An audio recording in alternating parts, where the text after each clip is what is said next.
The emergency dispatcher's voice crackled through the radio with barely controlled panic. "We have multiple hostages at the downtown public library, armed suspects demanding negotiation. Situation is critical." Detective Sarah Chun pressed her earpiece tighter as she studied the building through binoculars from across the street. Inside that quiet sanctuary of books and whispered conversations, 3 armed men had barricaded themselves with 17 innocent people. But what the police didn't know yet was that one of those hostages, the soft-spoken woman in the cardigan, who checked out romance novels and helped children find picture books, had once been Captain Maya Rodriguez of the 75th Ranger Regiment. And in exactly 47 minutes, she would remind everyone why you should never underestimate the quiet ones. Preparing and narrating this type of story took us long efforts and hard work. So if you are enjoying the story, please consider subscribing to our channel. Maya Rodriguez pushed her wire-rimmed glasses up her nose and carefully placed another returned book on the processing cart. At 38 years old, she had found peace in the rhythmic quiet of the Riverside Public Library, where the most dangerous thing she encountered was a paper cut from handling old manuscripts. Her colleagues knew her as the gentle librarian who always wore cardigans, spoke in hushed tones, and could locate any book in their vast collection with supernatural efficiency. What they didn't know was that those same hands that delicately turned pages had once assembled explosives in complete darkness, and those keen eyes that helped patrons find the perfect novel had once spotted enemy combatants from impossible distances, across hostile terrain. The morning had started like any other Tuesday in late October. Maya arrived precisely at 7:30, unlocking the heavy oak doors and breathing in the familiar scent of aged paper and furniture polish. She moved through her opening routine with practiced precision, switching on computers, adjusting reading lamps, and preparing the circulation desk for another day of helping her community access knowledge and escape into other worlds. The autumn sunlight filtered through tall windows, casting long rectangles of golden light across the polished floors, where dust motes danced lazily in the warm air. Her transformation from decorated combat veteran to small-town librarian had been deliberate and complete. After 12 years of military service across 3 deployments in Afghanistan and Iraq, Maya had earned more commendations than she cared to count and witnessed more violence than any human being should endure. The final mission in Kandahar had been the breaking point, not because of enemy fire or tactical failure, but because of what success had cost. She had saved her entire squad from an ambush, neutralizing 7 insurgents with precision that earned her the Distinguished Service Cross. But the hollow look in her sergeant's eyes afterward had told her everything she needed to know about the price of being too good at killing. So Maya had made a choice that surprised everyone who knew her military record. Instead of accepting promotion to major or transitioning to private security, where her skills would command 6-figure salaries, she had quietly completed her master's degree in library science and disappeared into civilian life. Her discharge papers listed her as honorably retired, but they couldn't capture the weight she carried or the deliberate gentleness she had cultivated to counterbalance the warrior she had once been. The library became her sanctuary, a place where her hypervigilance could be channeled into helping elderly patrons navigate computer systems, and her tactical awareness could ensure that story time ran smoothly for dozens of energetic children. She wore soft colors and spoke in measured tones, building a reputation as someone reliable but unremarkable. Her coworkers saw her as slightly shy, perhaps even timid, someone who avoided conflict and preferred the safety of routine over any kind of excitement or drama. Maya had deliberately chosen this smaller library over positions in major cities, wanting the anonymity that came with serving a community of just 30,000 people. Here, she could blend into the background, becoming part of the furniture. Like the oak reading tables and leather-bound encyclopedias that nobody consulted anymore. Her apartment was walking distance from work, furnished with books and plants, no weapons except for a single combat knife hidden in her bedroom closet, wrapped in the same cloth that had once held her service medals. The irony wasn't lost on her that she had spent years learning to be invisible in enemy territory, and now she used those same skills to disappear into suburban normalcy. Her neighbors knew her as the quiet woman who walked to work every morning at exactly 7:15, carrying a thermal mug of coffee and a canvas bag filled with whatever novel she was currently reading. They had no idea that she still woke up at 5 every morning to maintain the physical conditioning that had kept her alive through dozens of combat operations. Her supervisor, Margaret Walsh, had hired Maya 3 years ago based on her excellent academic credentials and her surprisingly extensive knowledge of both classical literature and contemporary fiction. Margaret occasionally wondered why someone with Maya's obvious intelligence and education seemed content with the relatively modest salary and limited advancement opportunities of a small-town librarian, but she had learned not to question good fortune. Maya was the most competent employee she had ever supervised, someone who never called in sick, never complained about extra duties, and somehow managed to help every patron find exactly what they needed. The children who attended Maya's weekly story hour adored her for reasons they couldn't quite articulate. She had an unusual ability to command attention without raising her voice, and she could maintain perfect order among 20 restless kindergartners with nothing more than a meaningful look and a slight gesture. Parents often commented that Miss Rodriguez seemed to have some kind of magic when it came to managing their energetic offspring, never realizing that her crowd control techniques had been developed in much more challenging circumstances. Maya's co-workers had invited her to social gatherings countless times over the years, but she always politely declined, citing introversion or prior commitments. The truth was that she struggled with casual conversation about mundane topics when her mind automatically cataloged exit routes and potential threats even in coffee shops and restaurants. She had learned to simulate normal social interaction when necessary, but it required conscious effort that left her emotionally exhausted. Her only real friend was Dr. James Morrison, the 70-year-old retired history professor who spent most afternoons researching genealogy in the library's local history section. He had recognized something familiar in Maya's bearing and eventually coaxed her into occasional conversations about military history. She never discussed her own service directly, but her insights into tactical decision-making and her understanding of combat psychology had gradually revealed the depth of her experience. Dr. Morrison suspected there was much more to Maya's story than she was willing to share, but he respected her privacy and simply enjoyed their intellectual discussions. The transformation had required constant vigilance of a different sort than she had practiced in the military. Instead of watching for enemy movement, Maya monitored her own responses, consciously softening her posture, moderating her voice, and suppressing the automatic threat assessments that her training had made instinctive.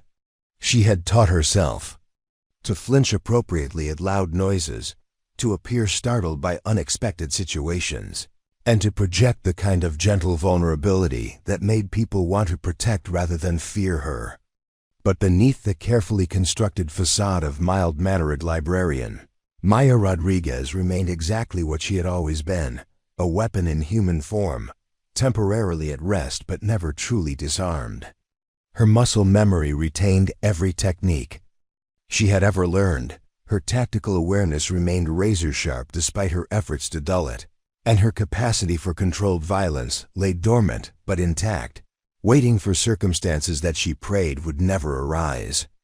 On this particular Tuesday morning, as she arranged new arrivals on the display shelf and prepared for another quiet day of helping patrons discover the transformative power of books, Maya had no way of knowing that her carefully constructed peaceful existence was about to be shattered. The skills she had spent 3 years trying to forget would soon become the only thing standing between 17 innocent people and unthinkable tragedy. Sometimes the past refuses to stay buried, and sometimes the quiet ones are quiet for very dangerous reasons. The Riverside Public Library had always been Maya's refuge from a world that moved too fast and demanded too much emotional energy from someone still learning how to live without constantly scanning for threats.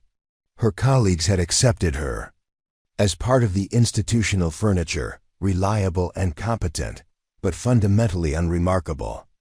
They saw her dedication to helping patrons as admirable but slightly excessive.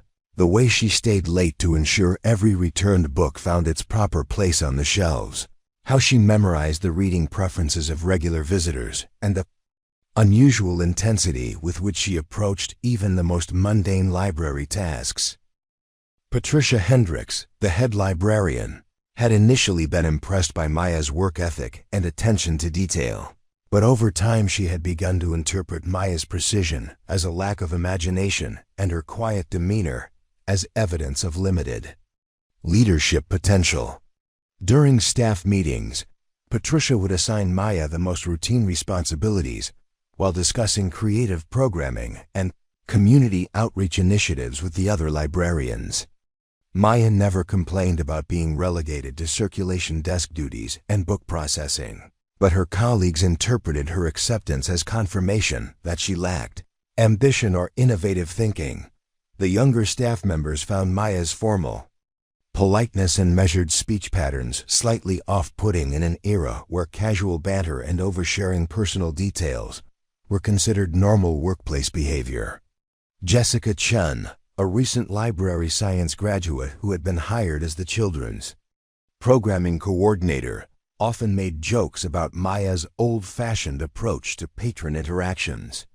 Jessica would roll her eyes when Maya addressed visitors as sir or ma'am, and followed proper protocol for handling reference requests, viewing such formality as unnecessarily stiff and outdated.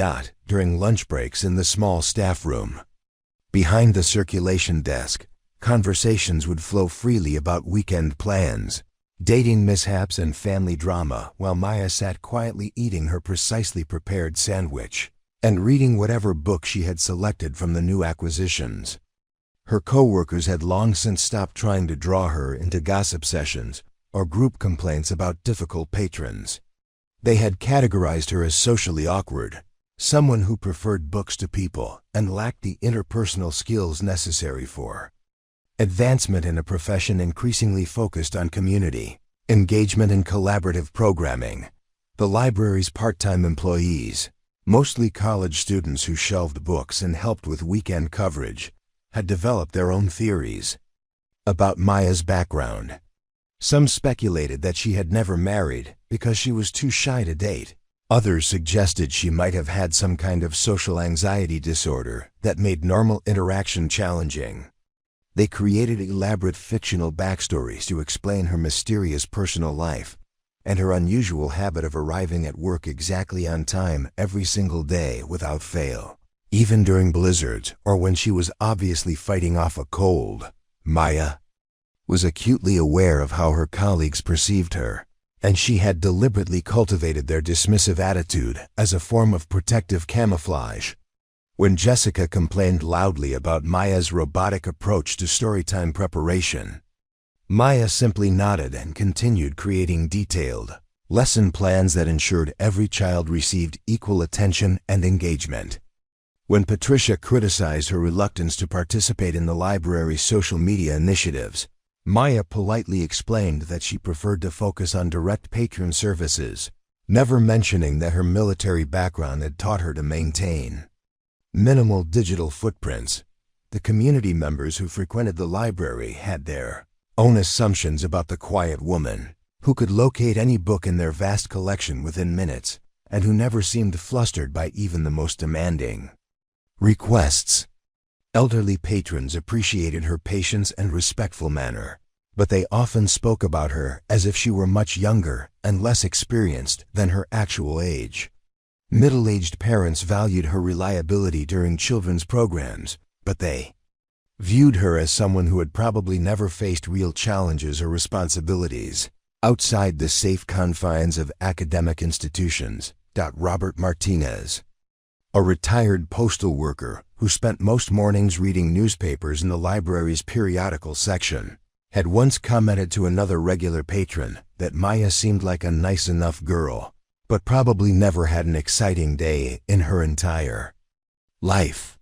He based this assessment on her consistent routine, her conservative clothing choices, and what he interpreted as timidity when handling disputes between patrons or managing disruptive behavior.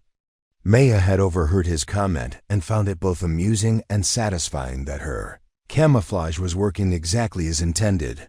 The local teenagers who used the library's computers after school had nicknamed Maya the Ghost because of her ability to appear silently behind them when they were violating internet usage policies or being too loud in study areas.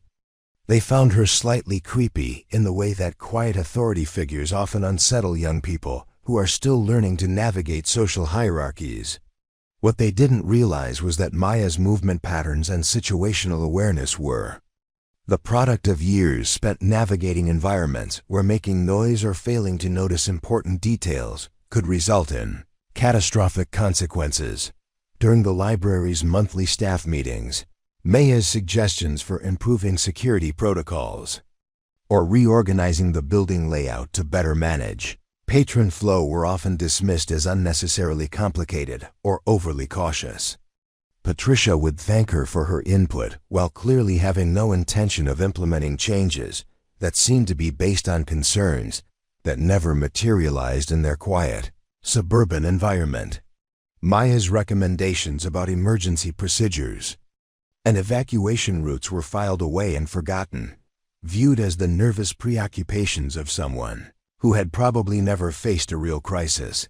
The building's maintenance staff knew Maya only as the librarian who submitted detailed work orders for burned-out light bulbs and minor repairs, always including precise descriptions of problems and suggested solutions that made their jobs easier. They appreciated her thoroughness, but assumed it reflected an obsessive personality rather than professional training in facility management and threat assessment. When Maya quietly tested emergency exits during her lunch breaks or familiarized herself with the building's electrical and evac systems, maintenance workers who noticed assumed she was just particularly conscientious about fire safety.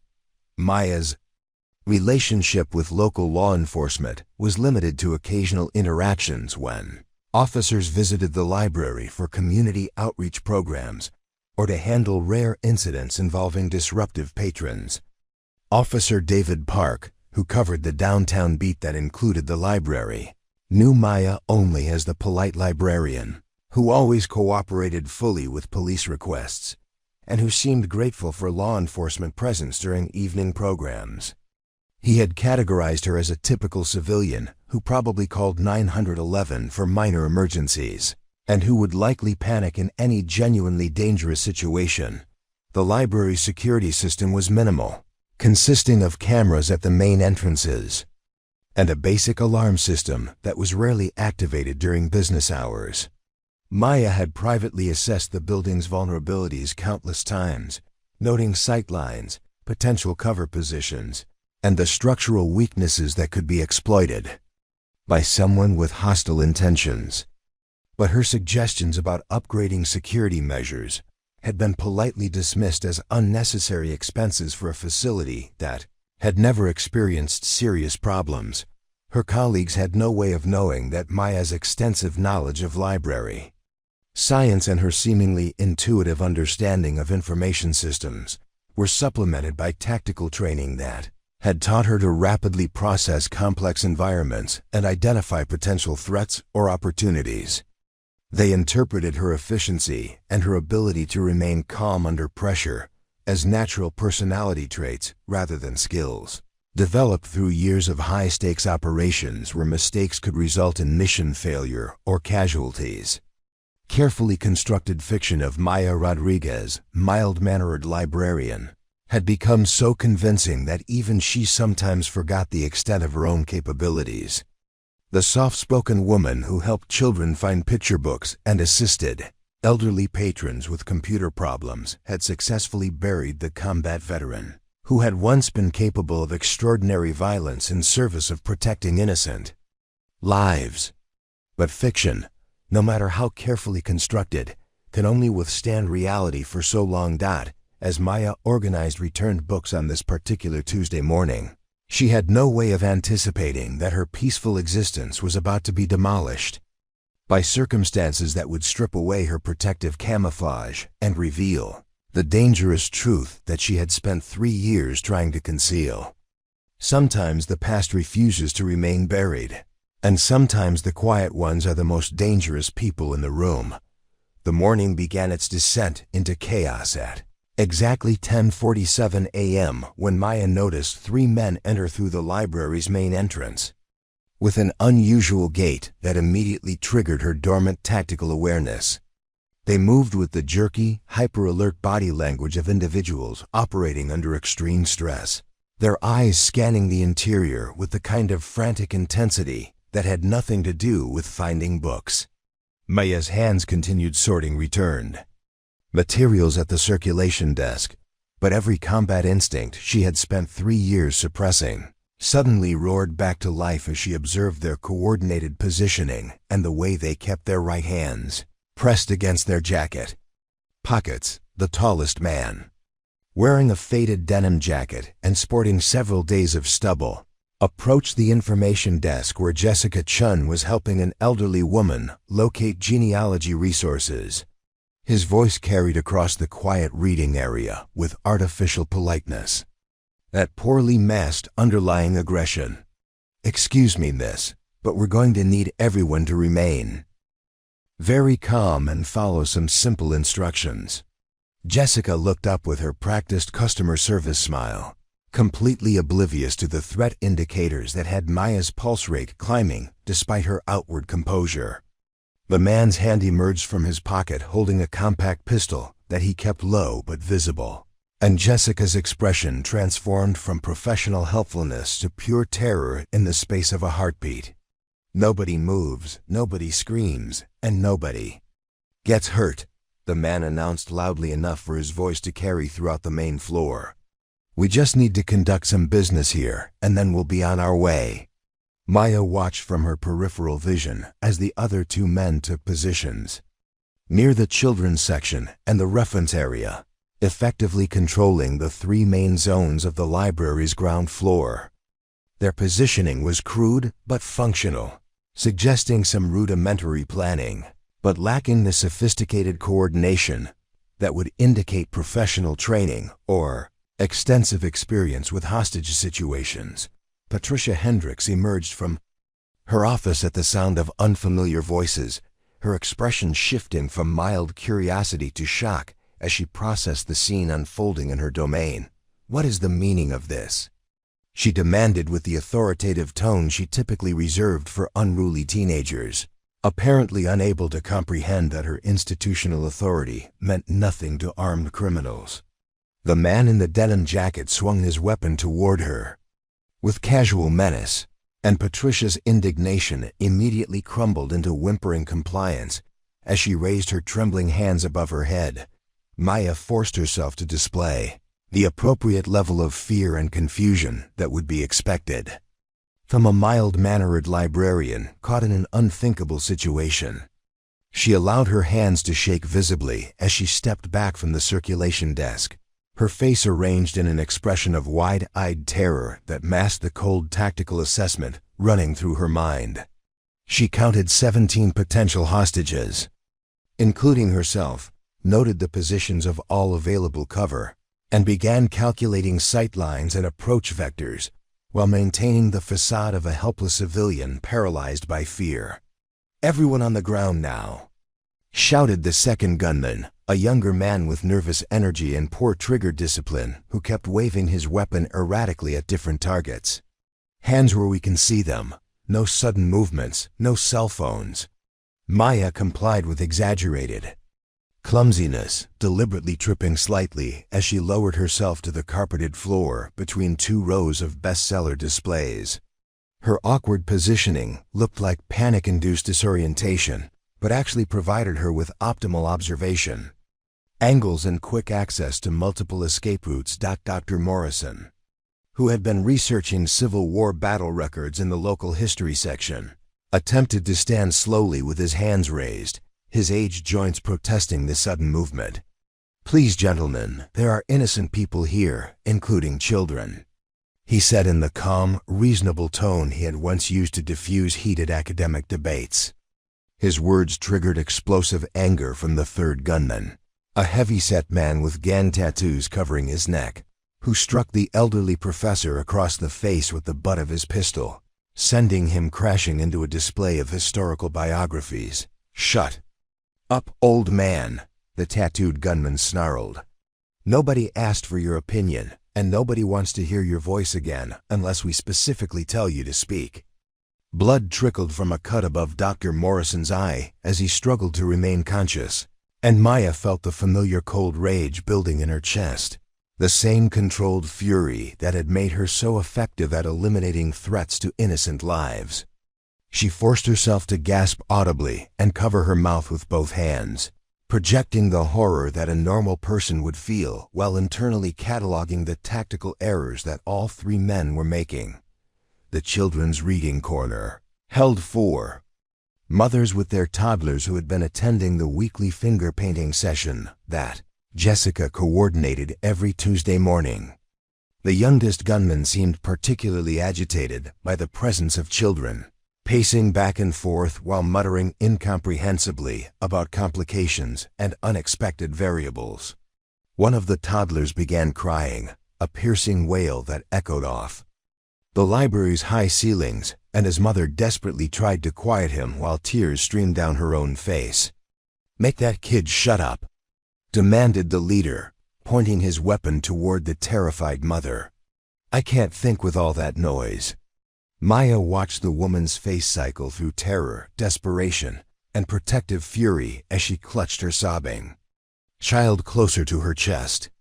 The situation was deteriorating rapidly as stress and adrenaline began overriding whatever minimal planning the gunman had attempted, creating precisely the kind of chaotic environment where violence became inevitable.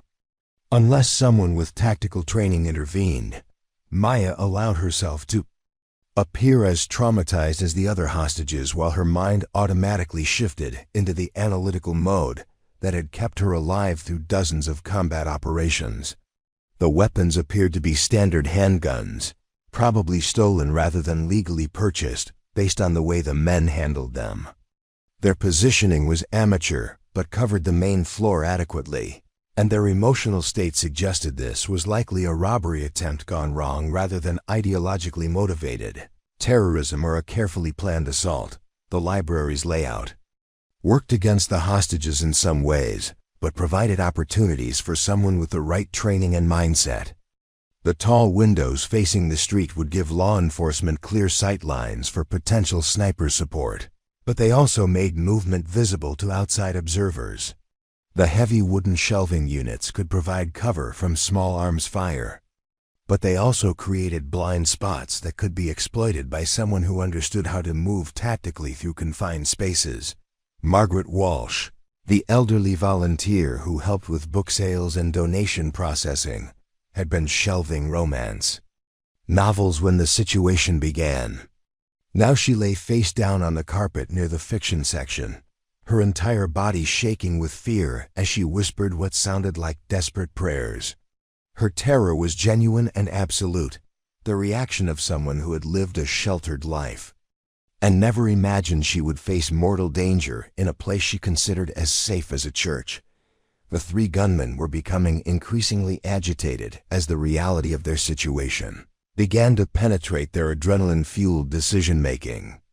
They had clearly expected a quick robbery or some other simple criminal transaction, but the presence of multiple witnesses and the likelihood of police response was forcing them to confront the possibility that they had trapped themselves in an increasingly complicated scenario with limited exit options. Maya observed their growing desperation with professional detachment, recognizing the behavioral patterns that preceded escalation to violence. The youngest gunman's trigger discipline was deteriorating as his stress level increased, and the leader's attempts to maintain control were becoming more aggressive and less rational. Within the next 15 to 20 minutes, unless law enforcement arrived or the situation somehow de-escalated naturally, One or more of the hostages would likely be injured or killed as the gunman tried to assert dominance over circumstances that were rapidly spiraling beyond their control. But Maya Rodriguez was not just another terrified hostage cowering on the library floor. She was a weapon that had been temporarily disguised as a librarian, and every instinct she possessed was calculating trajectories, assessing vulnerabilities, and preparing for the moment when protective camouflage would have to be discarded in favor of lethal action. The quiet ones are often the most dangerous, especially when innocent lives hang in the balance. The weight of hidden memories pressed against Maya's consciousness as she lay motionless on the library carpet, her face carefully arranged in the Viogain mask of terror that everyone expected, while her mind drifted inevitably toward the classified mission that had ended her military career. Kandahar Province, Afghanistan, September 15, 2019.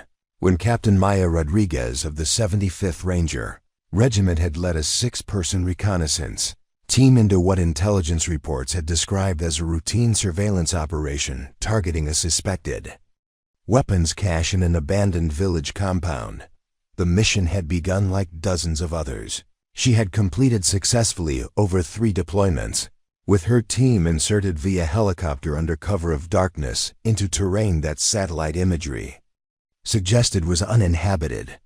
Maya's reputation as a tactical leader was built on meticulous preparation and an almost supernatural ability to anticipate enemy movements, skills that had kept her soldiers alive through operations that had claimed the lives of less careful commanders. Her squad trusted her judgment absolutely, following her lead through hostile territory because they knew that Maya Rodriguez never took unnecessary risks with their lives. Sergeant First Class Marcus Chun had been her spotter and closest friend, a 24-year-old electronics specialist from San Francisco, whose easy humor and unshakable calm under pressure had made him invaluable during long reconnaissance missions. Staff Sergeant Maria Santos handled explosives and breaching operations with artistic precision, while Corporal David Keene served as their medic and communications expert. Private Jake Wilson and Private Amy Foster were the newest members of her team, young soldiers who had volunteered for elite reconnaissance duties and who looked to Maya with the kind of hero worship that made her deeply uncomfortable. The village compound appeared exactly as intelligence had described: 3 mud brick buildings arranged around a central courtyard, apparently abandoned for months based on the accumulation of sand and debris. Maya's team had established overwatch positions on the surrounding ridgeline and confirmed no signs of recent human activity before beginning their approach.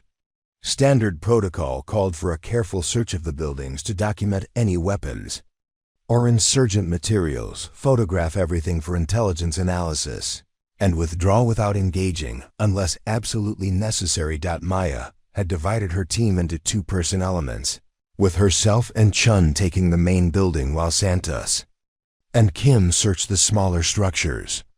Wilson and Foster maintained security perimeters and communications with their forward operating base.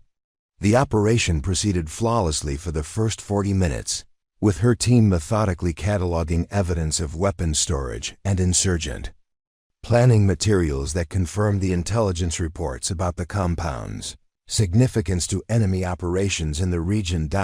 But intelligence reports, no matter how carefully prepared, could never account for the human factors that transformed routine missions into nightmares.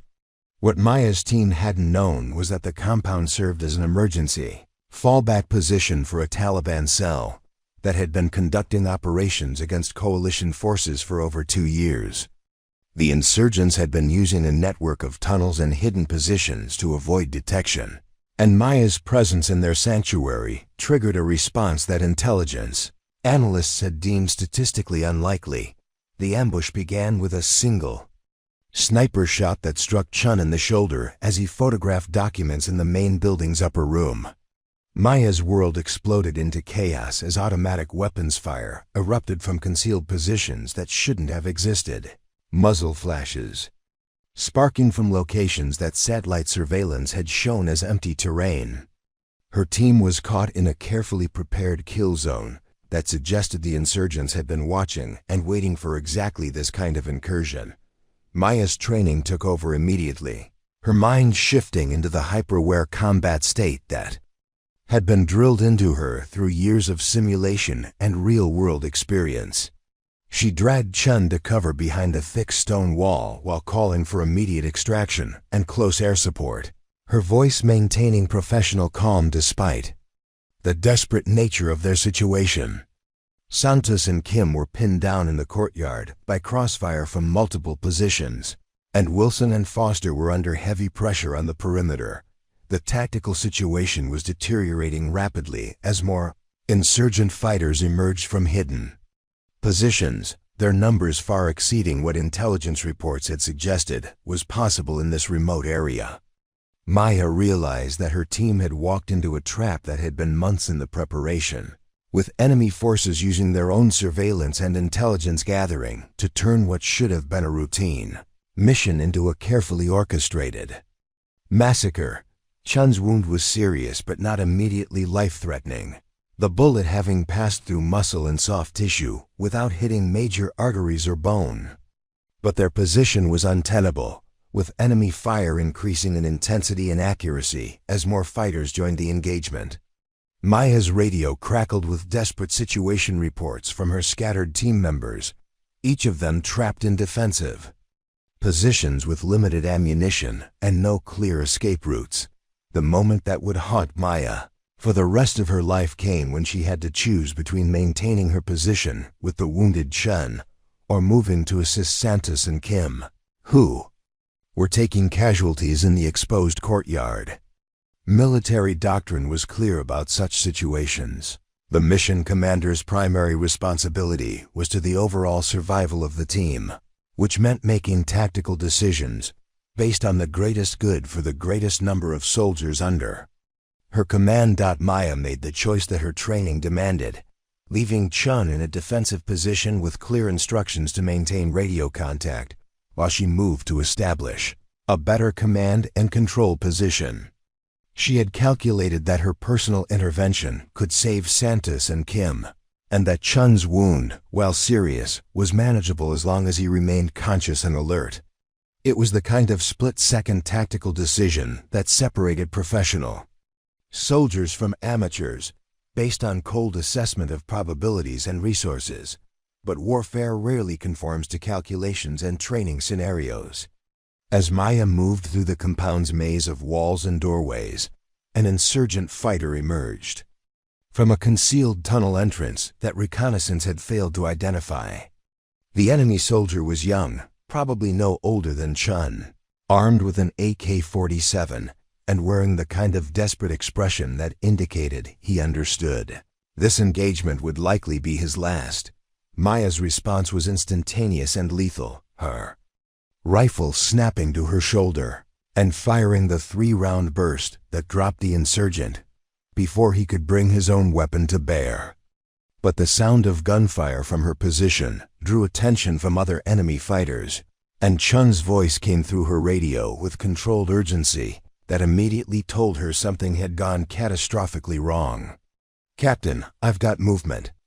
In the tunnels, multiple contacts. They're coming up through the floor," Chun reported, his voice tight with pain and the stress of maintaining defensive positions while wounded. Maya tried to reach his position, but concentrated enemy fire forced her to take cover, pinning her down less than 50 meters from where her friend and soldier was fighting for his life against overwhelming odds. The explosion that killed Chun came from an improvised device that the insurgents had pre-positioned in the building's lower level, probably triggered remotely when they realized that American forces had penetrated their sanctuary. Maya felt the concussion wave through the stone walls and knew immediately that Chin was gone, his radio falling silent in the middle of a transmission requesting immediate medical evacuation. The guilt that followed Maya home from Afghanistan wasn't about military failure or tactical mistakes. Her team had walked into a trap that no amount of preparation could have anticipated. And her decisions under fire had saved the lives of 4 soldiers who might otherwise have died alongside.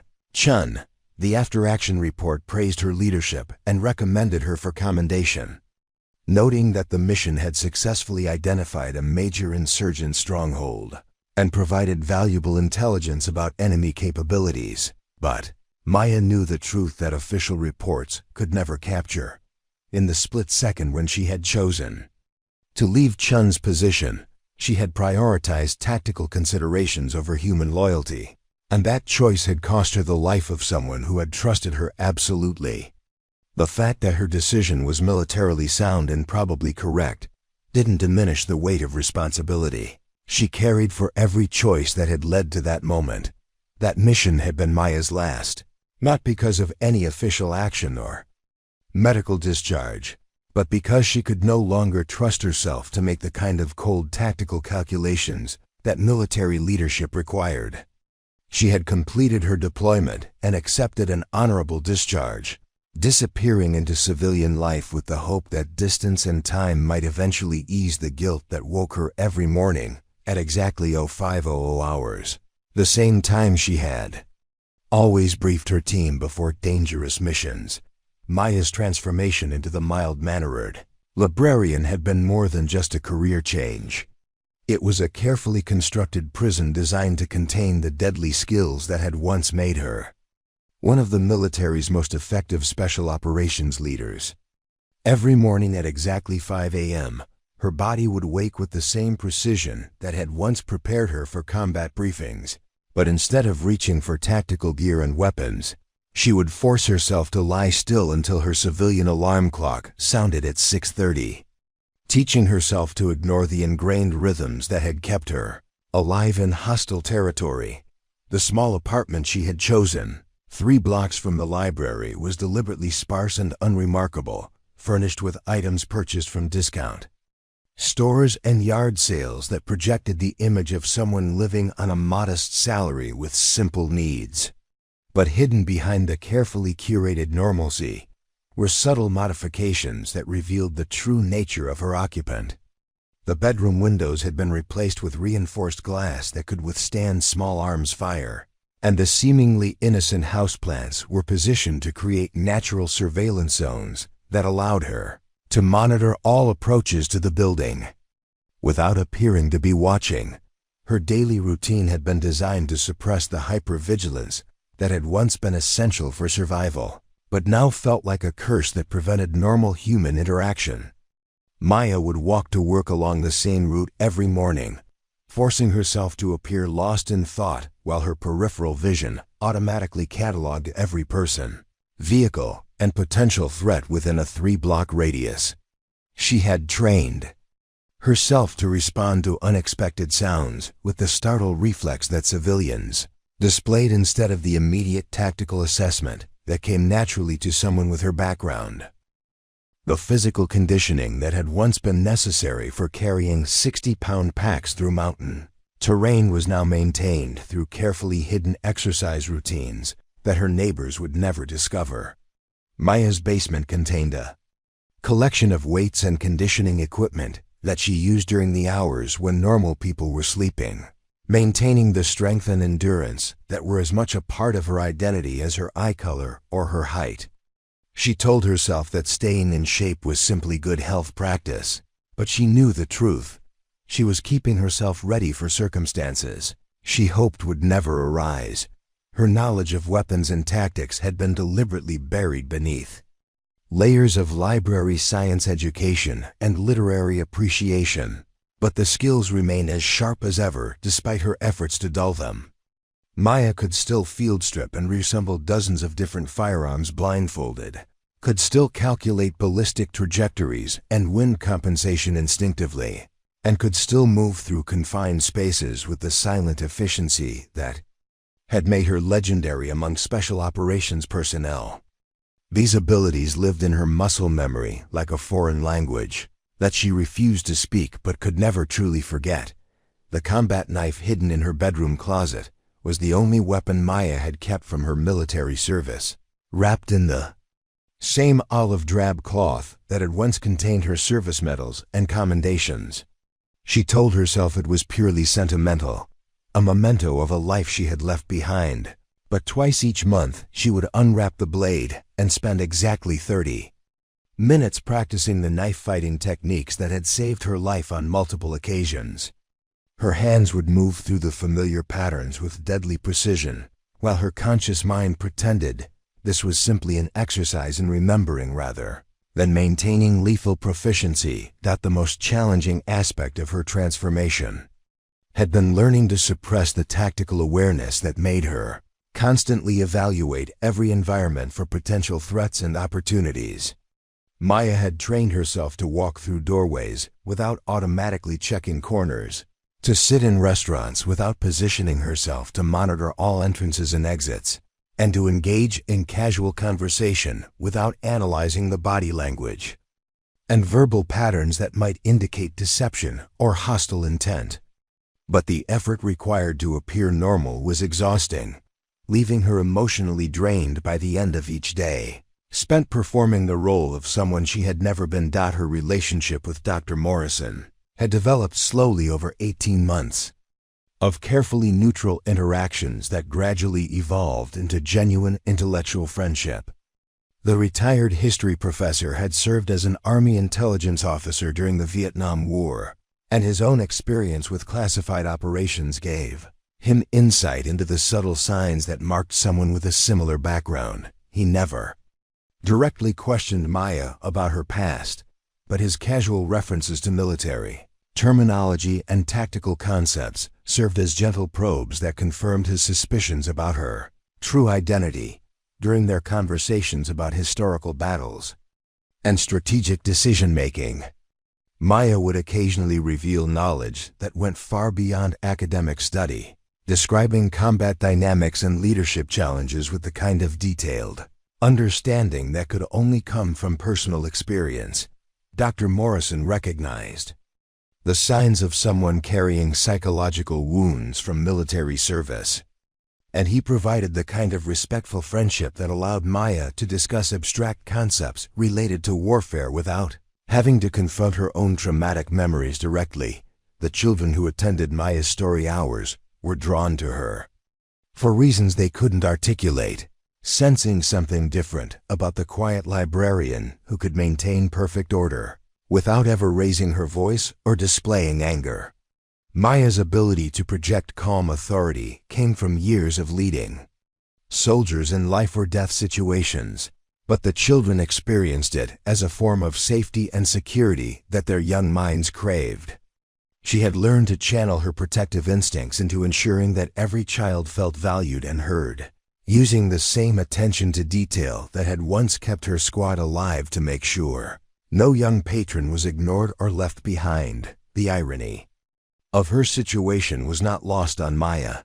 She had spent years learning to be the perfect weapon, and now she was using those same skills to be the perfect caretaker for a community that had no idea how dangerous their mild-mannered librarian actually was. Her ability to read people and situations allowed her to anticipate patron needs and prevent problems before they developed, but it also meant she was constantly aware of vulnerabilities and threats that no one else noticed or understood.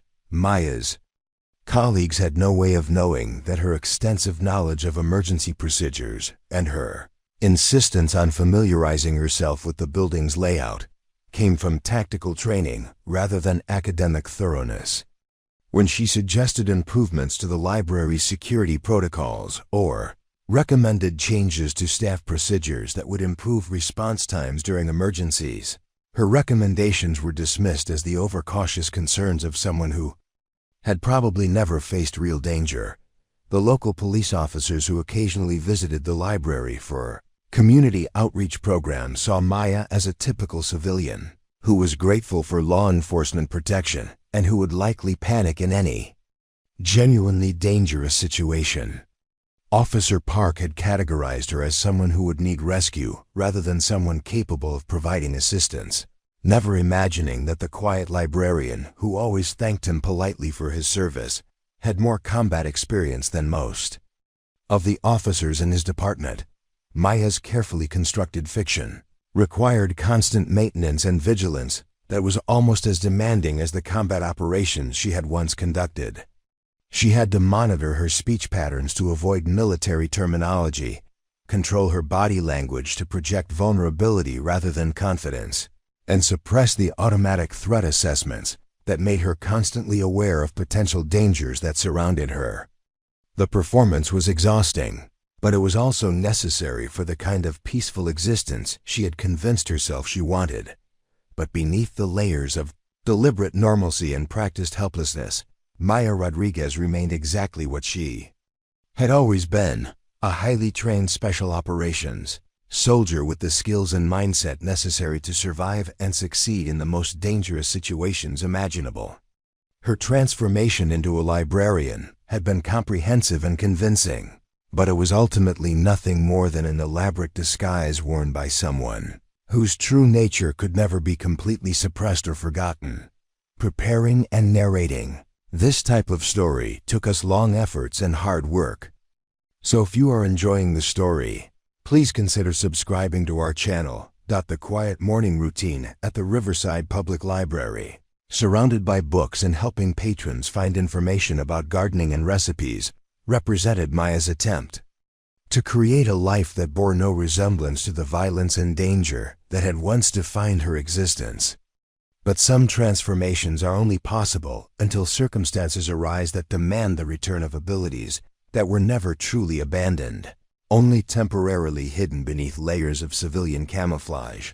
The hostage situation began deteriorating rapidly as the three gunmen struggled to maintain control over circumstances that were spiraling beyond their limited experience with violent crime. Maya watched from her position on the library floor as the leader, increasingly agitated by the sound of sirens approaching in the distance, began pacing erratically while waving his pistol at different hostages without apparent purpose or plan.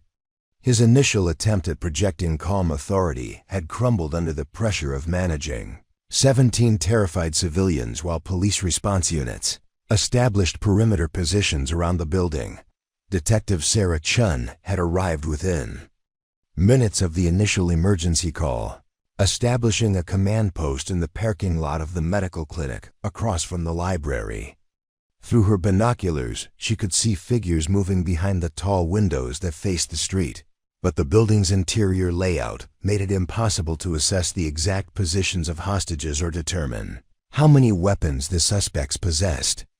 The initial 911 call had come from a patron who had escaped through a rear exit during the first moments of chaos. But her information was limited and contradictory, describing anywhere from 2 to 5 armed men and an unknown number of hostages.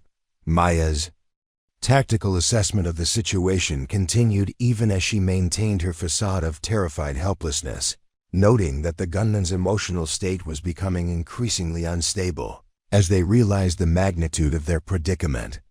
The youngest of the three, who appeared to be barely out of his teens, was experiencing what Maya recognized as the early stages of panic-induced decision-making breakdown. His weapon handling had become erratic and dangerous, with his finger resting on the trigger and the muzzle sweeping across multiple hostages as he turned to respond to perceived threats that existed only in his adrenaline-flooded imagination. The tattooed gunman who had struck Dr. Morrison was displaying classic signs of stimulant intoxication, probably methamphetamine based on his dilated pupils and the aggressive paranoia that made him interpret every small movement or sound as a potential threat requiring violent response. Maya had encountered similar behavioral patterns during counter-narcotics operations in Afghanistan, where desperate dealers and users would fight with suicidal intensity when cornered by coalition forces. The combination of chemical enhancement and desperation made such individuals extremely dangerous and completely unpredictable. Jessica Chun remained huddled behind the information desk where she had been when the situation began, her entire body shaking with terror as she tried to make herself invisible to the armed men who periodically glanced in her direction. The customer service training that had taught her to remain calm and helpful during difficult patron interactions had provided no preparation for managing genuine mortal danger. and she was rapidly approaching the kind of psychological breakdown that could trigger violent responses from already unstable captors. Dr. Morrison was struggling to remain conscious after the blow to his head, blood from the cut above his eye creating a steady trickle down his cheek that he was afraid to wipe away for fear of drawing attention to himself. His military experience was decades old and had been focused on intelligence analysis rather than direct combat, but he retained enough tactical awareness to recognize that the situation was deteriorating toward inevitable violence unless something changed dramatically within the next few minutes. The mothers with their children in the reading corner represented the most vulnerable and emotionally charged element of the hostage situation, their protective instincts warring with their survival fears as they tried to keep their toddlers quiet and calm in circumstances that terrified the adults. Maya observed one mother attempting to distract her 3-year-old son with whispered nursery rhymes while tears streamed down her face, her voice breaking with the strain of maintaining composure for her child's sake while confronting the possibility that they might both die in this place that had always represented safety and learning. The police negotiator who had been rushed to the scene was Officer Maria Santos, a veteran crisis intervention specialist who had successfully resolved dozens of similar situations through patient communication and psychological manipulation. But her initial attempts to establish contact with the gunman had been met with incoherent shouting and threats that indicated the suspects were beyond rational negotiation. The leader's demands kept changing every few minutes, shifting from requests for money to demands for transportation to threats that suggested he hadn't actually planned beyond the initial criminal act. Maya's position near the bestseller display gave her optimal sightlines to observe all 3 gunmen, while remaining inconspicuous among the other prone hostages, and her assessment of their capabilities became increasingly grim as their amateur tactical errors accumulated. The leader had positioned himself where he could be seen from multiple windows, making him vulnerable to police sniper fire if the situation escalated to that level.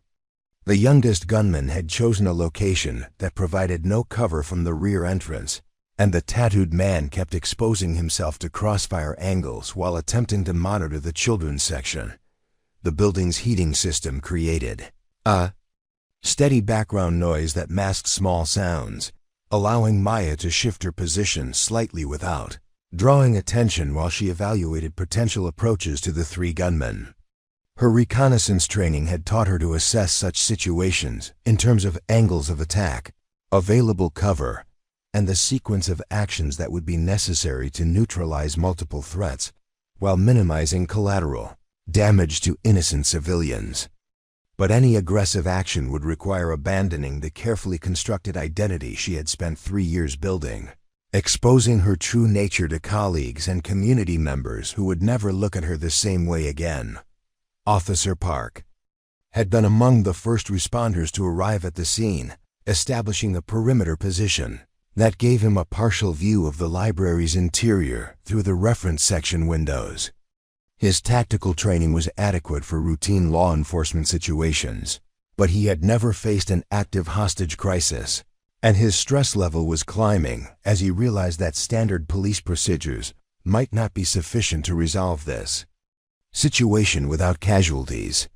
The department's SWAT team was en route from the county seat, but their arrival was still at least 20 minutes away. Inside the library, the atmosphere was becoming increasingly desperate as the gunmen began to understand that they had trapped themselves in a situation with no clear exit strategy. The leader's initial bravado had given way to angry frustration as he realized that taking hostages had not provided the leverage or escape opportunity he had apparently expected. His threats were becoming more specific and violent, indicating that he was beginning to consider killing hostages as a way to demonstrate seriousness to police negotiators. The youngest gunman had begun crying intermittently, his emotional breakdown manifesting in unpredictable bursts of rage followed by periods of confused whimpering that suggested he was emotionally unprepared for the consequences of his actions. Maya recognized the behavioral pattern of someone who had committed to a course of action without fully understanding its implications, now trapped by circumstances that exceeded his psychological capacity to manage effectively.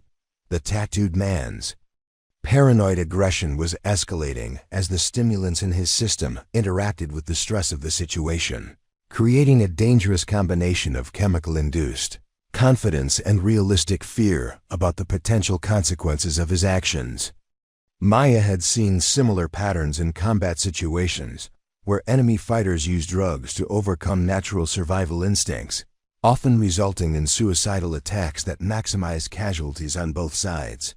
Patricia Hendricks had wet herself in terror and was lying motionless on the carpet near her office door, her entire body rigid with fear as she tried to become invisible to the armed men who controlled her domain. The administrative authority that had defined her professional identity meant nothing in circumstances where violence determined power relationships, and she was experiencing the kind of psychological shock that comes from discovering that civilizations' protective structures can vanish instantly when confronted by determined criminals. The situation had reached the critical point where tactical intervention would soon become necessary to prevent multiple casualties, but the responding officers lacked the specialized training and equipment necessary to conduct a successful hostage rescue operation. Maya knew from her military experience that amateur rescue attempts often resulted in higher casualty rates than allowing crisis situations to develop naturally. But she also understood that these particular gunmen were moving rapidly toward the kind of psychological breakdown that would make violence inevitable regardless of police response strategies. The pivotal moment arrived at 11:34 a.m. when the youngest gunman's psychological breakdown reached a critical threshold that Maya recognized from her military experience with unstable combatants. He had been muttering increasingly incoherently about his grandmother and some unspecified betrayal, his weapon shaking in his hands as tears streamed down his face. Without warning, he suddenly screamed at Margaret Walsh, the elderly volunteer, who had been lying motionless near the fiction section, demanding that she stand up and move to the center of the room where everyone could see her. Margaret's arthritis made rapid movement painful under normal circumstances, and her terror had left her muscles cramped and unresponsive after nearly an hour of lying prone on the library carpet. As she struggled to comply with the gunman's increasingly frantic demands, her slow progress triggered explosive rage from the young man who interpreted her difficulty as deliberate defiance of his authority. Maya watched with growing alarm as he raised his pistol toward the defenseless woman, his finger tightening on the trigger while he screamed about respect and obedience. "Please, I'm moving as fast as I can," Margaret whispered, her voice barely audible as she attempted to push herself upright, using a nearby bookshelf for support. The combination of fear and physical limitation made her movements appear clumsy and hesitant, which only intensified the gunman's paranoid belief that she was intentionally challenging his control over the situation. Maya could see the subtle muscle tensions and breathing patterns that indicated he was seconds away from firing, probably multiple times, in a burst of violence that would traumatize every witness and likely trigger similar reactions from his two companions. The leader of the group was distracted by increasingly urgent radio chatter from the police command post outside, where negotiators were trying to establish meaningful dialogue while tactical units prepared for potential assault scenarios. His attention was focused on the windows facing the street, where he could see the growing law enforcement presence that represented both a threat to his freedom and proof that his situation was spiraling completely beyond his control. The stimulant-enhanced paranoia of the tattooed gunman had reached levels that made him jump at shadows and interpret every small sound as evidence of imminent police assault. Maya's decision to act was not conscious in the traditional sense. It emerged from the intersection of tactical training, moral responsibility, and the protective instincts that had defined her military service. Margaret Walsh represented the kind of innocent civilian that Maya had spent her career defending. And the young gunman's imminent violence would shatter the psychological stability of every hostage in ways that could never be repaired. The mathematics of the situation were brutally simple. Immediate action might save multiple lives, while continued inaction would certainly result in unnecessary casualties. Her movement began as an apparently clumsy attempt to avoid the spreading pool of urine from Patricia's terror-induced loss of bladder control. A perfectly reasonable civilian reaction that would draw minimal attention from the preoccupied gunman. But Maya's stumble was actually a precisely calculated combat maneuver that brought her within striking distance of the youngest gunman while positioning her body to shield Margaret from potential gunfire. Her years of close-quarters combat training had taught her to move through confined spaces with lethal efficiency while appearing completely natural to untrained observers. The young gunman noticed Maya's movement in his peripheral vision and turned toward her with the kind of startled aggression that indicated his decision-making processes had completely broken down under stress. But instead of the terrified librarian he expected to see cowering away from potential violence, he found himself face to face with someone whose entire demeanor had transformed in the space of a heartbeat. Maya's carefully maintained facade of helpless civilian had vanished, replaced by the cold professional focus that had made her legendary among special operations personnel. "Step away from the elderly woman," Maya said quietly, her voice carrying the kind of absolute authority that had once commanded respect from hardened combat veterans in the world's most dangerous environments. The young gunman's weapon was pointed in her general direction, but his grip was weak and his stance indicated no formal training in firearms or tactical movement. Maya could see at least 6 different ways to disarm him without firing a shot, and her body was already shifting into the preliminary positions that would allow her to execute any of those options within seconds. The transformation was so sudden and complete that even the other hostages stared in confusion at the Pasha, mild-mannered librarian who had somehow become a completely different person. Dr. Morrison recognized the change immediately, his military experience allowing him to identify the shift from civilian to warrior that he had witnessed decades earlier in Vietnam. Jessica Chun looked up from behind the information desk with bewilderment, unable to reconcile the Maya she thought she knew with the dangerous stranger who now dominated the space near the fiction section. "Who the hell do you think you are, lady?" the young gunman demanded, but his voice carried uncertainty rather than confidence as he struggled to process the dramatic change in Maya's presence and demeanor. The weapon in his hand suddenly felt inadequate rather than empowering, and his tactical position seemed exposed rather than secure. Maya's stillness was not the paralysis of fear but the coiled readiness of a predator calculating the optimal moment to strike. And some primitive part of his brain recognized the difference even if his conscious mind couldn't understand what was happening. Maya's response was delivered in the same calm tone she had once used to brief special operations teams before high-risk missions, each word carefully chosen for maximum psychological impact. "I'm someone who has spent considerable time learning how to deal with people who threaten innocent civilians. I'm also someone who is currently giving you the opportunity to make better choices before this situation becomes much worse for everyone involved, but particularly for you." The young gunman's finger tightened reflexively on his trigger, but Maya had already calculated the trajectory of his weapon and shifted her position to minimize the potential for fatal impact while maintaining her ability to close the distance between them. Her movement was so subtle that it appeared natural rather than tactical, but it placed her in optimal position to disarm him while using his own body to shield herself from fire from his 2 companions, who were beginning to notice the confrontation developing in the fiction section. "You don't understand what's happening here," the gunman said, his voice rising toward hysteria as he struggled to maintain psychological control over circumstances that had already escaped his comprehension. We're in charge, we have the guns, and you're going to do exactly what we tell you to do, or people are going to get hurt real bad." But even as he spoke the words, he could hear the uncertainty in his own voice and see the complete lack of fear. In Maya's steady gaze, Maya took a single step forward, closing the distance between herself and the gunman by approximately 18 inches while her hands remained visible and apparently empty.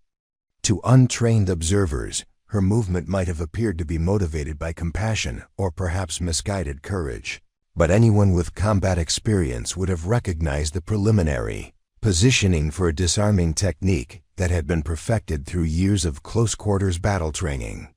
Her weight distribution and foot placement were textbook perfect for the kind of explosive movement that could neutralize an armed opponent before he could react. "What I understand," Maya said with the kind of quiet certainty that made hardened criminals reconsider their life choices, "is that you're scared, you're in over your head, and you're about to make decisions that will ruin the rest of your life and probably end it much sooner than you planned. What you need to understand is that I'm trying to help you avoid those consequences.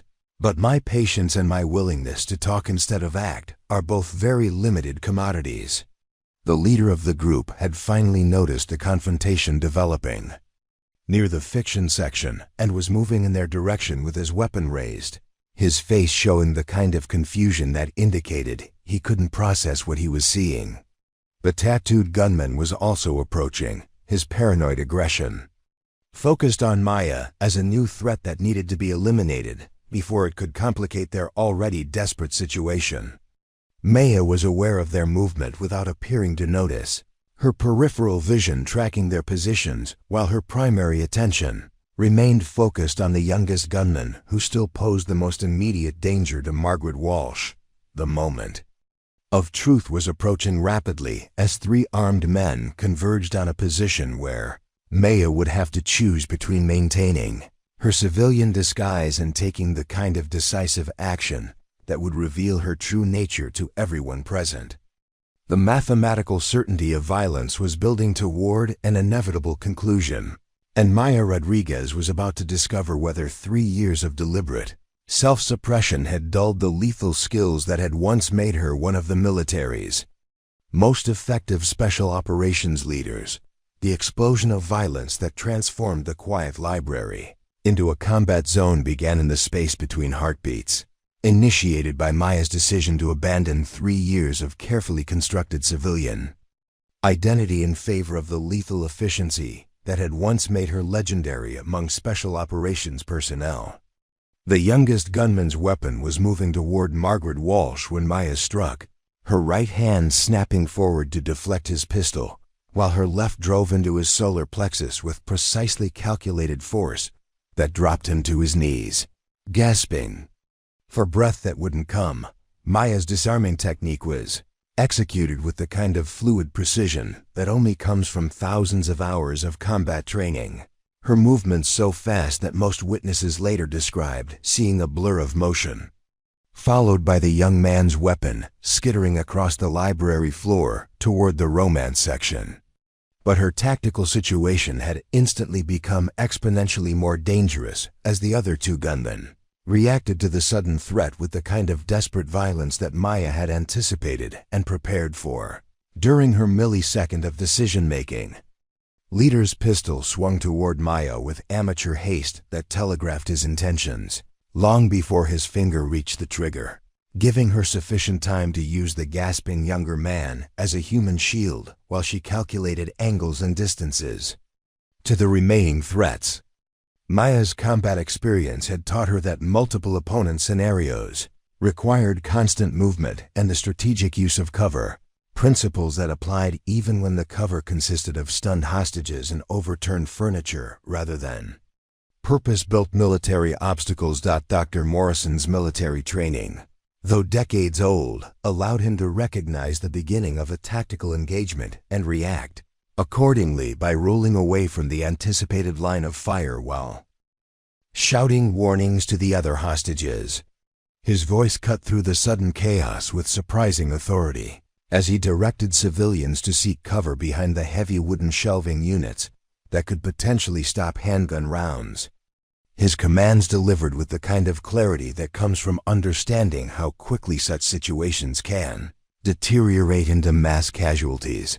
Maya's second opponent elimination came as she pivoted away from the leader's poorly aimed shots, her movement bringing her within striking distance of the tattooed gunman, whose stimulant-enhanced reflexes were actually working against him by making his actions jerky and predictable. Maya's elbow strike caught him precisely at the base of his skull, a technique designed to disrupt neural function without causing permanent damage, and he collapsed with his weapon, discharging harmlessly into the ceiling tiles above the children's reading area. But the leader had managed to adjust his aim during Maya's engagement with his companion, and his next shot came close enough that Maya felt the bullet's passage disturb the air near her left ear as she dropped into a combat crouch behind the information desk where Jessica Chun was cowering in absolute terror. Maya's assessment of the remaining threat was complicated by the presence of 17 hostages, whose positions limited her movement options and created potential casualties if the engagement continued much longer. Jessica stared at Maya with complete incomprehension, unable to reconcile the mild-mannered librarian she thought she knew with the dangerous stranger, who had just disabled 2 armed men with movements too fast to follow. "Maya, how did you Jessica began, but her words were cut off by another gunshot that splintered the wooden desk inches from her head, sending fragments of oak and old varnish spraying across both women as they pressed themselves against the floor. Maya's tactical training had prepared her for exactly this kind of scenario. Armed opponents with limited skill but dangerous weapons in an environment filled with innocent civilians who could not be evacuated or effectively protected through conventional means. The solution required neutralizing the remaining threat quickly and decisively while minimizing the risk of collateral casualties, a calculation that left her with very few options and even less time to implement them successfully. The leader was moving toward their position with the kind of aggressive confidence that indicated he believed his remaining firepower gave him a decisive advantage over an apparently unarmed librarian who had somehow managed to surprise his less experienced companions. But Maya's apparent disadvantage was entirely illusory. Her years of special operations training had taught her to create weapons from environmental materials and to turn any confined space into a tactical advantage for someone with the right knowledge and mindset. Maya's hand closed around a heavy glass award that the library had received for community service excellence, its solid weight and sharp edges making it an effective projectile weapon when thrown with proper technique. Her movement was hidden behind the information desk until the moment she rose slightly and launched the improvised missile with the same precision she had once applied to fragmentation grenades, the glass striking the leader's gun hand with sufficient force to disrupt his aim and send his weapon spinning away across the polished floor. But the impact had also shattered the award, and blood was streaming from multiple lacerations on the leader's hand as he lunged toward Maya with the kind of desperate fury that indicated he understood his situation had become hopeless. Maya's response was instantaneous and devastating, her combat training taking over completely as she moved to intercept his attack with techniques designed to end violent encounters as quickly and efficiently as possible.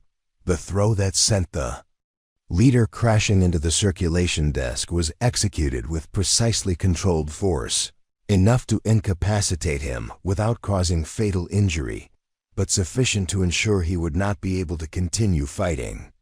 Maya's assessment of his condition was professional and thorough: probable concussion, multiple contusions, and psychological shock that would keep him immobilized for several minutes, while law enforcement personnel took control of the situation. Entire engagement had lasted less than 90 seconds from Maya's first movement to the final neutralization of all 3 threats. But the transformation of the library from hostage crisis to crime scene was complete and irreversible. Maya stood among the debris of overturned furniture and scattered books, her cardigan torn and her glasses missing. But her expression remained calm and professional as she automatically began assessing the condition of hostages and securing the weapons that had been dropped during the brief but intense combat.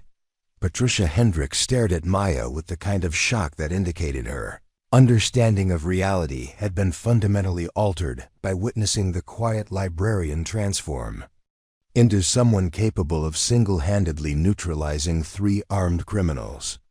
Margaret Walsh was crying with relief and gratitude, her hands shaking as she realized how close she had come to being shot before. Maya's intervention had saved her life and probably the lives of several other hostages.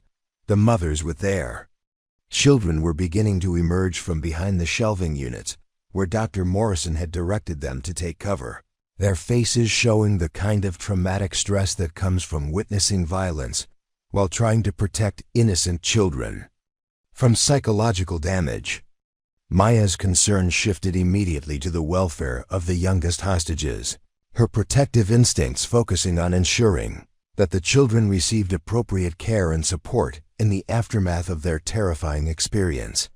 Officer Park was the first law enforcement responder to enter the library after Maya's tactical resolution of the hostage situation, his weapon drawn and his training inadequate for processing the scene he encountered. 3 suspects were unconscious or incapacitated. 17 hostages were physically unharmed, but emotionally traumatized, and the mild-mannered librarian he had categorized as a typical civilian was standing calmly in the center of what appeared to be the aftermath of a professional military operation. Maya's transition back toward her civilian identity began immediately as she realized that her secret had been explosively revealed to her colleagues, her community, and the law enforcement personnel who would be investigating the incident. But the careful facade she had maintained for 3 years was irreparably shattered, and there would be no returning to the anonymous existence she had built around her job as a small-town librarian who helped people find books and assisted children with their reading assignments. The sound of approaching sirens filled the library as additional police units, paramedics, and emergency response personnel converged on the scene of what would become one of the most unusual hostage rescues in the department's history. Maya Rodriguez had successfully protected 17 innocent civilians from armed criminals, but she had also exposed the dangerous truth about her past that she had spent 3 years trying to hide from a world that would never look at her the same way again. Detective Sarah Chun entered the library through the main entrance with her weapon drawn and her mind struggling to process the scene that greeted her inside. What had been described as an active hostage situation requiring immediate tactical response.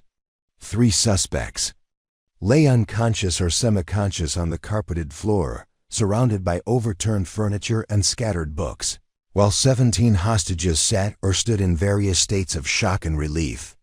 But the most confusing element of the entire tableau was the slight woman in the torn cardigan, who was calmly checking on the welfare of elderly hostages while displaying the kind of professional composure that Chun recognized from her own military experience.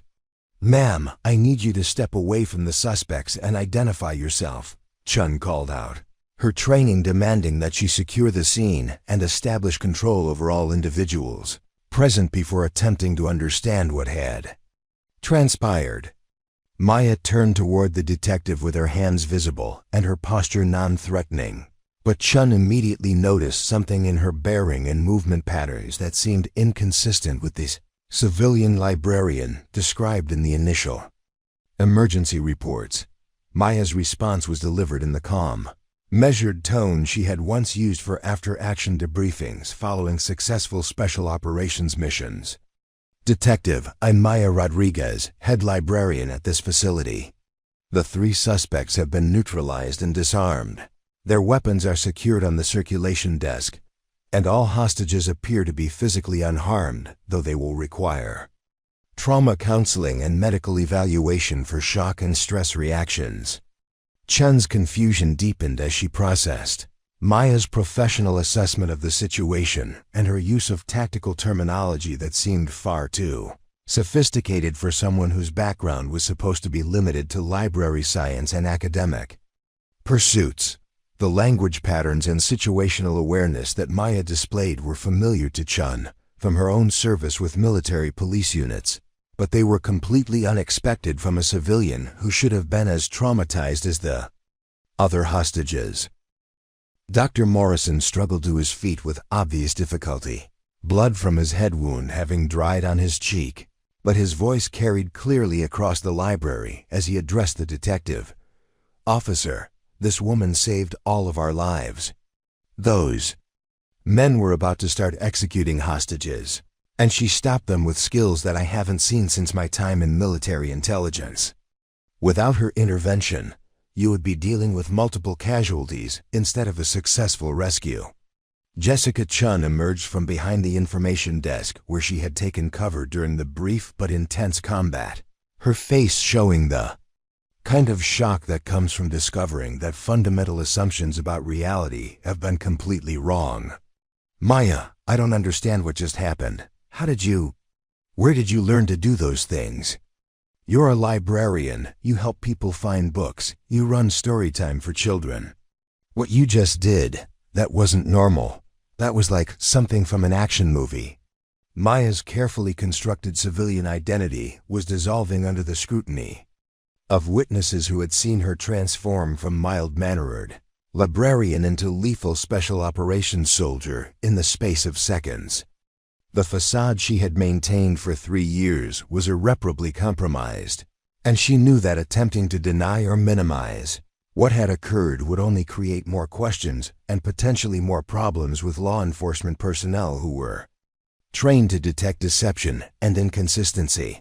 Officer Park arrived as backup, his weapon holstered, but his confusion evident as he surveyed the scene and tried to reconcile his previous interactions with Maya as a quiet, somewhat timid librarian with a tactical situation that had apparently been resolved through her direct intervention. "Ma'am, can you walk me through what happened here?" The initial reports described an active hostage situation with multiple armed suspects, but it looks like the situation has been resolved. Maya's explanation was delivered with the precision and attention to detail that had characterized her military briefings. Each fact presented clearly and without emotional embellishment, despite the traumatic nature of the events she was describing. 3 armed suspects entered the library at approximately 10:47 this morning and took 17 people hostage. Their emotional state deteriorated rapidly, and they began threatening to execute civilians to demonstrate their seriousness to negotiators. When one of the suspects was about to shoot an elderly volunteer, I intervened using non-lethal techniques to neutralize all 3 threats.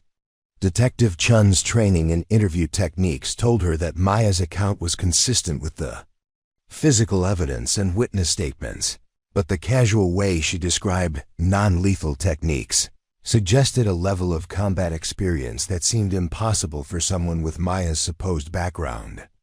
"Ms. Rodriguez, I'm going to need a much more detailed statement about your actions during this incident, and I'm particularly interested in understanding where you acquired the skills you apparently used to subdue 3 armed men."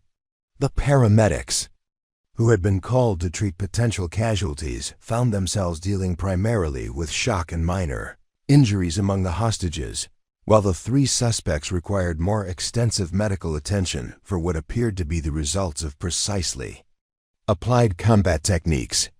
The lead paramedic, a former Army medic, recognized the specific types of injuries that resulted from military-grade hand-to-hand combat training, but he couldn't understand how such damage had been inflicted by a small-town librarian.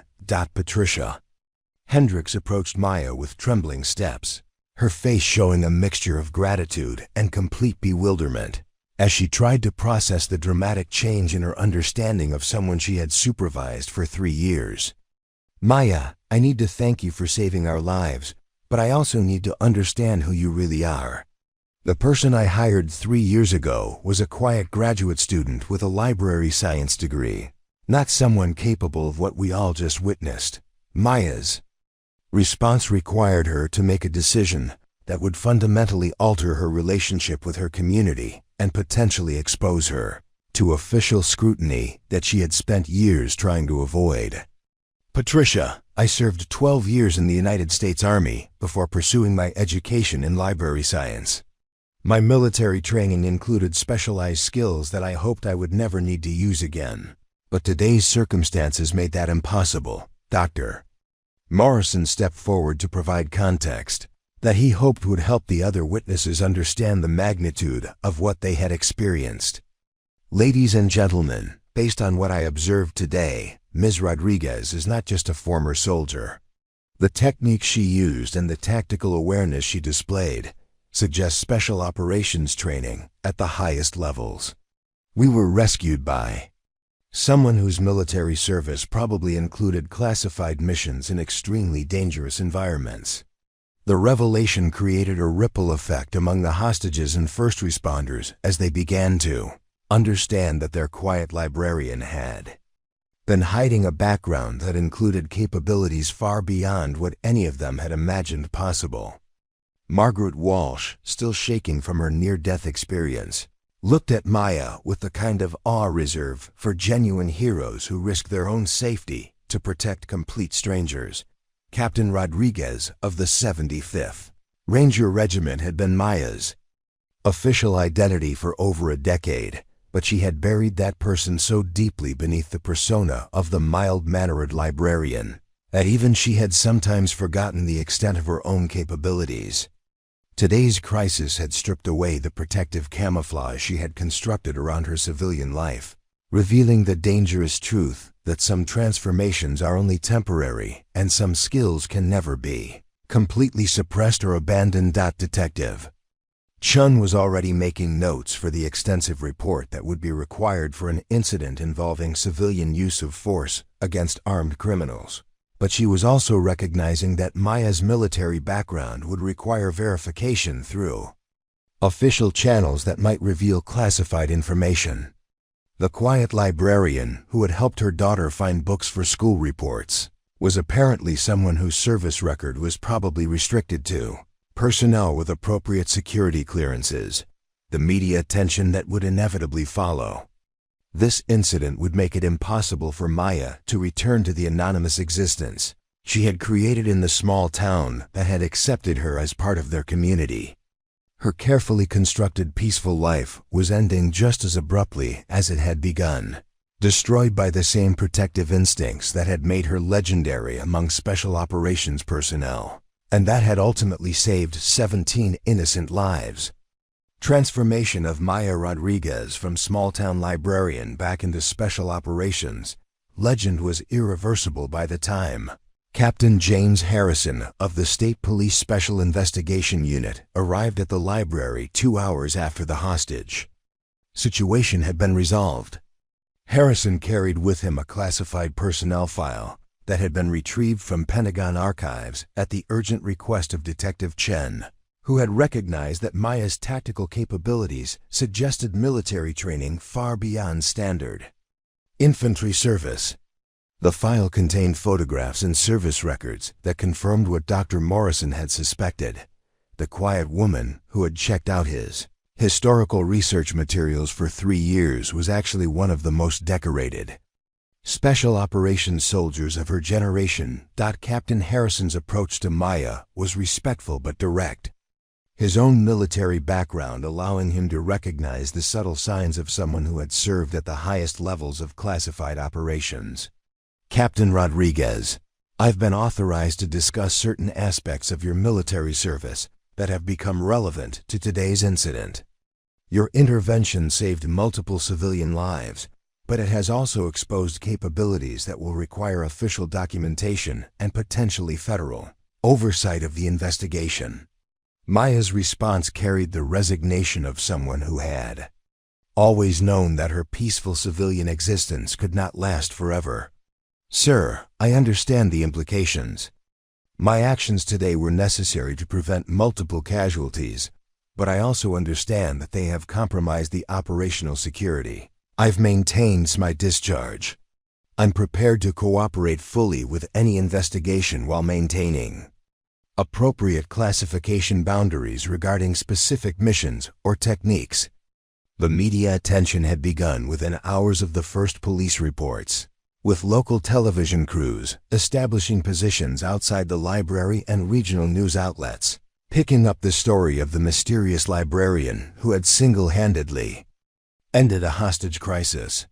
Maya's photograph from her library identification badge was already circulating on social media platforms, accompanied by speculation about her background and the technique she had used to neutralize 3 armed criminals without firing a shot.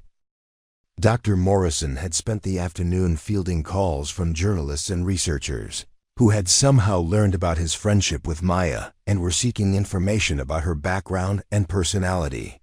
His responses were carefully neutral, but he couldn't hide his admiration for someone who had chosen to use her extraordinary skills in service of community education, rather than pursuing more lucrative or prestigious careers in security or military contracting. Jessica Chun had undergone psychological evaluation and counseling following her traumatic experience, but she found herself unable to stop thinking about the dramatic transformation she had witnessed in someone she thought she knew completely.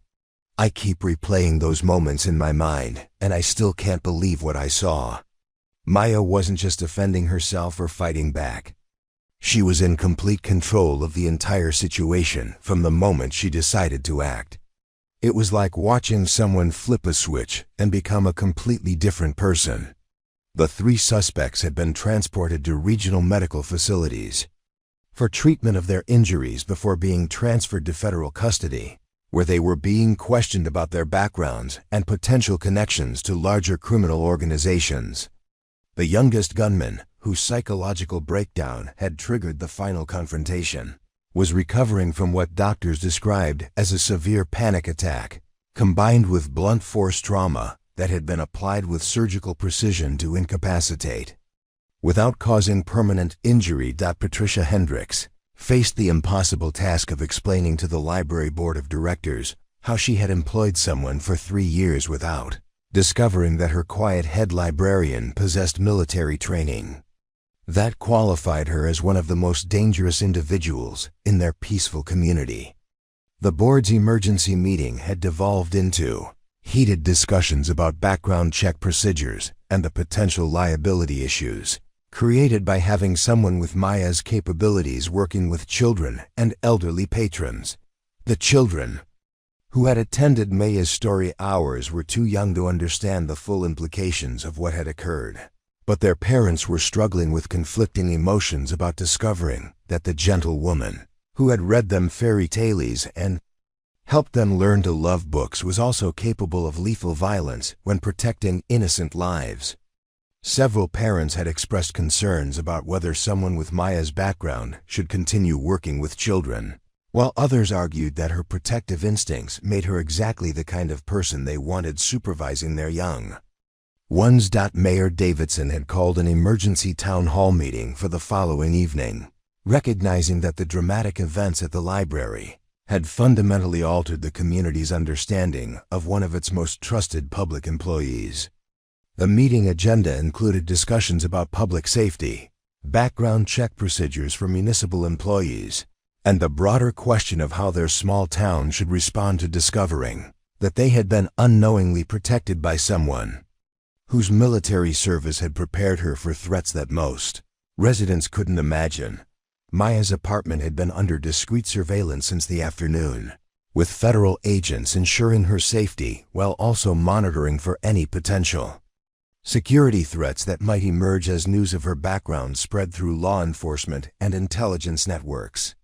Her quiet residential street had become the focus of media attention and curious neighbors who were trying to understand how someone with her capabilities had lived among them. Undetected for 3 years, the Pentagon had dispatched a liaison officer to coordinate with local authorities and ensure that sensitive information about Maya's classified missions remained protected during the inevitable investigations and media coverage that would follow. Colonel Sarah Mitchell arrived with authorization to discuss certain aspects of Maya's service record while maintaining operational security around specific deployments, and techniques that remained relevant to ongoing special operations activities. Maya's decision about her future had been made the moment she chose to intervene in the hostage situation. But the full implications were only becoming clear as she watched her carefully constructed civilian life disappear under official scrutiny and public attention. The anonymous existence she had built around helping people find books and teaching children to love reading was ending as abruptly as it had begun, replaced by renewed recognition as someone whose skills were too valuable and too dangerous to remain hidden in a small-town library. Dr. Morrison visited Maya that evening, bringing her personal belongings that had been left at the library during the crime scene processing and offering the kind of understanding that could only come from someone who had also served in classified capacities. "Maya, I know this isn't what you wanted, but what you did today reminded me why some of us chose to serve in the first place. Those 17 people are alive because you were willing to sacrifice your privacy and your peaceful life to protect them." The transformation was complete, but not unwelcome, as Maya began to understand that her attempt to escape her military identity had been based on guilt and trauma rather than genuine desire for a different kind of life. The protective instincts that had made her legendary among special operations personnel were not character flaws to be suppressed, but essential aspects of who she was meant to be. Sometimes the quiet ones are quiet because they are waiting for the moment when their true nature will be needed most. The Riverside Public Library would reopen the following week with enhanced security measures and a new understanding of the facade. Extraordinary individual who had served as its head librarian, but Maya Rodriguez would not be returning to her position behind the circulation desk. Captain Rodriguez of the 75th Ranger Regiment had other responsibilities now, and 17 people were alive to tell the story of the day. Their mild-mannered librarian reminded everyone that heroes often hide in plain sight until the moment when ordinary courage is no longer sufficient to protect the innocent. The quiet ones aren't always what they seem, and sometimes the person checking out your library books has saved more lives than you could ever imagine. Maya Rodriguez had kept her secrets for 3 years, but when innocent people needed protection, she proved that some transformations are only temporary and some skills are too important to remain buried forever. 6 months later, Maya Rodriguez stood before a congressional committee as they announced the establishment of the National Community Protection Initiative, a program designed to train civilian first responders in crisis intervention techniques. Her testimony about the importance of preparation and mental readiness had influenced policy at the highest levels of government. The Riverside Public Library had become a pilgrimage site for military families and first responders, with a bronze plaque near the circulation desk reading, "Heroes walk among us every day, often unrecognized until the moment when ordinary courage is no longer enough." Maya had accepted a position with the Department of Homeland Security, developing training programs that would help ordinary citizens respond effectively to emergency situations. But every Tuesday morning, she still returned to the library for story time, because the children who had been there that day asked specifically for Miss Maya to continue reading to them. "I learned something important that day," Maya told the packed congressional hearing room. "Running from who you are doesn't make you a different person. It just makes you a person who's not living authentically. Sometimes the skills we try to bury are exactly the ones the world needs most." Dr. Morrison, now 71, had written a book about her story titled "The Quiet Ones," donating all proceeds to veteran mental health programs. In his conclusion, he wrote, "Heroes don't announce themselves. They check out your books, help your children learn to read, and wait patiently for the moment when their true calling reveals itself." What would you do if you discovered your quiet neighbor had extraordinary hidden talents? Stories of everyday heroes remind us that courage comes in many forms. If this story inspired you, please subscribe to our channel for more incredible true Stories of ordinary people doing extraordinary things. Hit the notification bell to never miss when heroes reveal themselves in the most unexpected ways. What other hidden talents might be walking among us? Share your thoughts in the comments below.